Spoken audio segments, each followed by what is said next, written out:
সম্মানিত প্রিয় বন্ধুরা, আসসালামু আলাইকুম রহমতুল্লাহি অবরাকাতুহু। সম্মানিত প্রিয় বন্ধুরা, সকলেই কেমন আছেন? আশা করি আল্লাহর অশেষ রহমতে ভালো আছেন। আলহামদুলিল্লাহ আযজা ওয়া জাল্লাহু তাআলা। আল্লাহর অশেষ রহমতের বদৌলতে আপনাদের দোয়ায় আমি অদম গুনাহগারও ভালো আছি, শুকরিয়া আলহামদুলিল্লাহ। প্রিয় বন্ধুরা, আজকে যে বিষয়টি নিয়ে আপনাদের সামনে কথা বলতে এসেছি, সেই বিষয়টি আমরা অনেকেই জানি আলহামদুলিল্লাহ। আমরা সকলেই এই বিষয়টির উপরে অটল আছি। এই বিষয়টির উপর আমরা সকলেই অবগত আছি যে আমাদের দুনিয়া ছেড়ে চলে যাইতে হবে। এক না একদিন আমরা অবশ্যই দুনিয়া ছেড়ে চলে যাইতে হবে। দেখুন, আজকে আমি যে গন্তব্যের মধ্যে আছি, মহানী দক্ষিণপাড়া বাইতুন নূর ঈদগাহ জামে মসজিদের খেদমতে ইমাম ও খতিব হিসাবে, এবং এখানের যেই মাদ্রাসা দারুল জান্নাত নূরানী হাফিজিয়া মাদ্রাসার প্রিন্সিপাল হিসেবে আমি দীর্ঘ 5 মাস যাবৎ আমার এই গন্তব্যের মধ্যে খেদমত পালন করছি। আমি যে টপিকসটা আপনাদের সামনে উপস্থাপন করার জন্য এখানে এসেছি, এই টপিকসটা বুঝবেন একটু পরে। তার আগে আমি আমার খেদমতস্থলের যে বিষয়গুলো ছিল, আমি যেই স্থানগুলোর খেদমত করেছি, আমি আপনাদেরকে সেই খেদমতের স্থানগুলোর প্র্যাকটিক্যাল বলতে চাচ্ছি। সম্মানিত প্রিয় বন্ধুরা, আমি এই খেদমতটা নিয়ে 4টা খেদমতের মধ্যে নিপতিত হয়েছি, 4টা খেদমতের মধ্যে ধাপিত হয়েছি। 4টা খেদমত আমি এই 4টা খেদমতের মধ্যে প্রবিষ্ট হয়েছি আল্লাহর অশেষ রহমতের বদৌলতে আলহামদুলিল্লাহ। প্রিয় বন্ধুরা, আমার সর্বপ্রথম খেদমত ছিল দাউদপুর পঠিনা ভুইয়াবাড়ি কেন্দ্রীয় জামে মসজিদের মধ্যে। কেন্দ্রীয় বললে ভুল হয়, কেন্দ্রীয় নাই বলি, আপনার খৈশাইর দাউদপুর এর মাঝখান, খৈশাইর এর মাঝখান, অর্থাৎ দাউদপুরের শেষ খৈশাইরের শুরুতে একটি মসজিদ আছে রূপগঞ্জ নারায়ণগঞ্জের মধ্যে। তো এই মসজিদের খেদমতে আমি দীর্ঘ 2 থেকে 2.5 বছর ছিলাম আলহামদুলিল্লাহ, খৈশাইর ভুইয়াবাড়ি জামে মসজিদ। দ্বিতীয়ত আমি খেদমত করেছি আলহামদুলিল্লাহ ভুইয়াবাড়ি থেকে যে সময় বিদায় নিয়েছি, ওই সময় আমার দ্বিতীয় খেদমত ছিল কালীগঞ্জ গাজীপুর ভাদারতিতে। তো ভাদারতির মধ্যে আমি আলহামদুলিল্লাহ 2 থেকে 2.5 বছর 3 বছর খেদমত করেছি, এরকমই আর কি।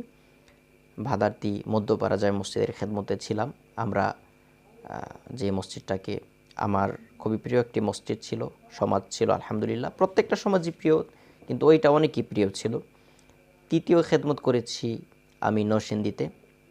ও এখানে একটি কথা বলে রাখি, আমি সর্বপ্রথম যে খেদমতটা করেছিলাম ওইখানে ফোরকানিয়া মাদ্রাসাও ছিল।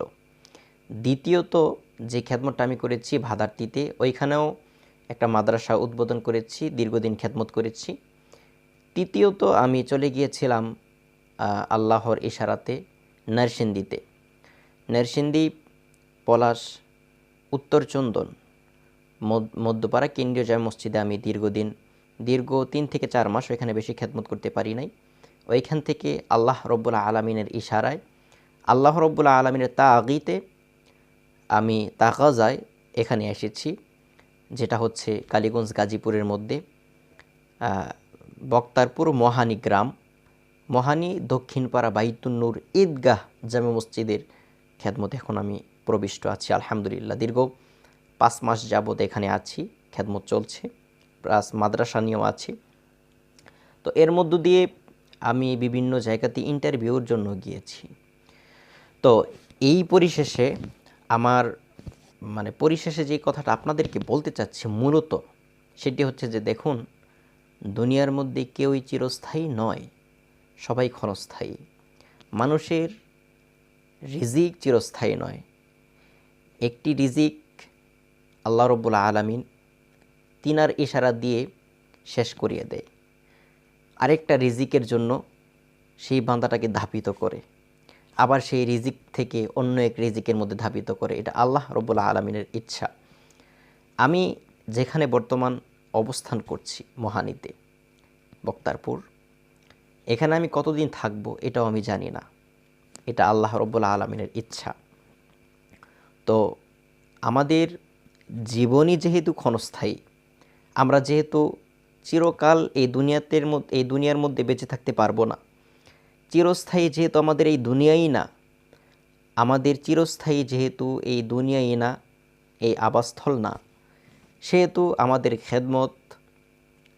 এই খেদমতও আমাদের জন্য চিরস্থায়ী না, আমাদের রিজিকও চিরস্থায়ী না। আমরা যদি মনে করি কোনো একটা ইমাম ও খতিব, প্রিন্সিপাল এবং মুহাক্কিক, মুহাদ্দিস, মুফাসসিরে কোরআন, ডক্টরেট কমপ্লিট করা, মাস্টার্স কমপ্লিট করা যদি কোনো ব্যক্তিত্ব মনে করে থাকে, কোনো ভাই, দিনী ভাই যদি মনে করে থাকে যে তিনি অবশ্যই কোনো একটা খেদমতের মধ্যে 10 বছর, 20 বছর, 30 বছর, 1 যুগ 2 যুগ পার করবে, এটা তার ভুল ধারণা।